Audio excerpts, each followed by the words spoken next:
Assalamualaikum warahmatullahi wabarakatuh.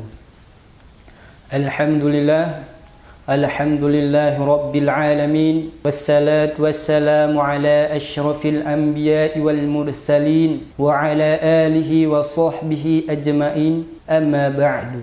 Segala puji hanya milik Allah subhanahu ta'ala, yang mana Allah telah memberikan kita beribu-ribu kesehatan, beribu-ribu kenikmatan yang tidak pernah bisa kita hitung.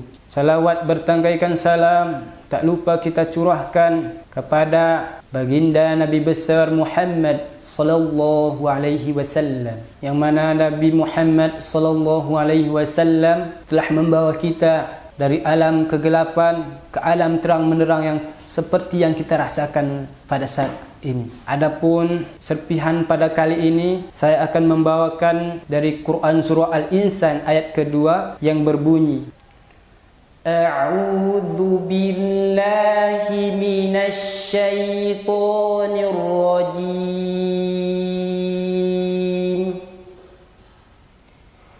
Inna khalaqnal insana min nutfatin amsajin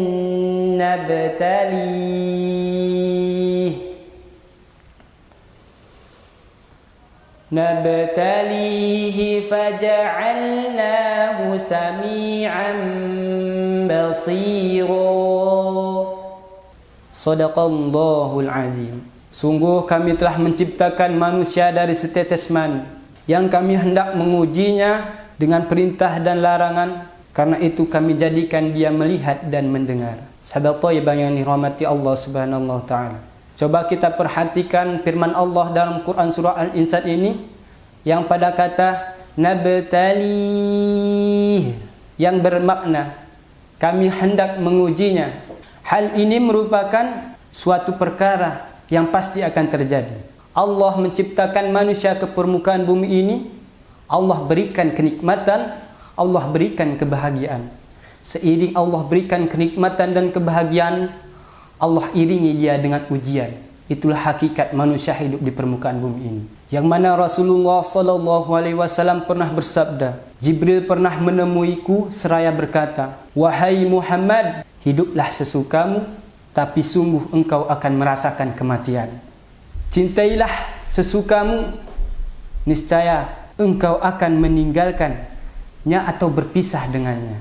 Dan berbuatlah sesukamu, tapi sungguh engkau akan diberi balasan karenanya." Jadi sahabat thayyibah yang dirahmati Allah subhanahu ta'ala, dari hadis di atas bahwasanya kita sudah tahu bahwasanya kita hidup di permukaan bumi bebas kita melakukan apa saja, tapi kita harus ingat Allah memperhatikan kita, Allah melihat kita, dan Allah pasti akan memberi ujian kepada kita karena kita adalah umatnya. Kalau kita adalah hambanya, Allah memberikan manusia itu 3 tingkatan ujian. Yang pertama, yang tingkatan penyeleksian.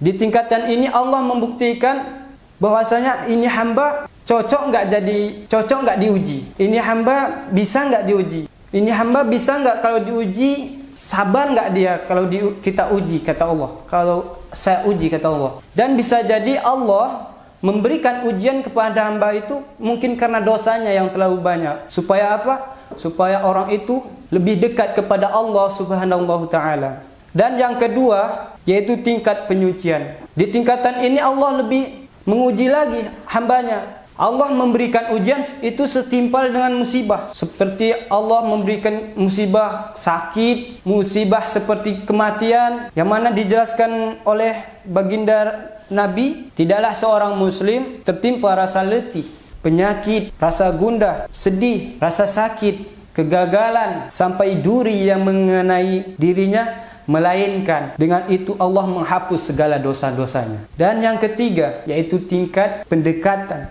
tingkat penghormatan, yaitu tingkat peninggian derajat. Di tingkatan ini sahabat Thaibah yang dirahmati Allah Subhanahu wa taala, setelah kita melalui ujian yang Allah berikan, ujian yang pertama yaitu ujian penyeleksian, yang kedua ujian penyucian, barulah kita Allah berikan, wahai orang-orang yang bersabar atas ujianku, kata Allah, ini adalah balasan bagimu, ini adalah kenikmatan bagimu, maka aku akan menghapuskan segala dosa-dosamu dan aku akan meninggikan derajatmu, kata Allah Subhanahu wa taala. Dan setimpal lagi, sebaliknya lagi, wahai orang-orang yang tidak pernah sabar, tidak sabar dalam menghadapi ujian yang aku berikan, kata Allah, maka celakalah bagimu, sesungguhnya neraka adalah tempat orang-orang yang sombong, orang-orang yang tidak pernah bersabar atas ujian yang aku berikan, kata Allah. Sahabat Thaibah yang dirahmati Allah Subhanahu wa taala, mudah-mudahan kita terhindar dari sifat itu.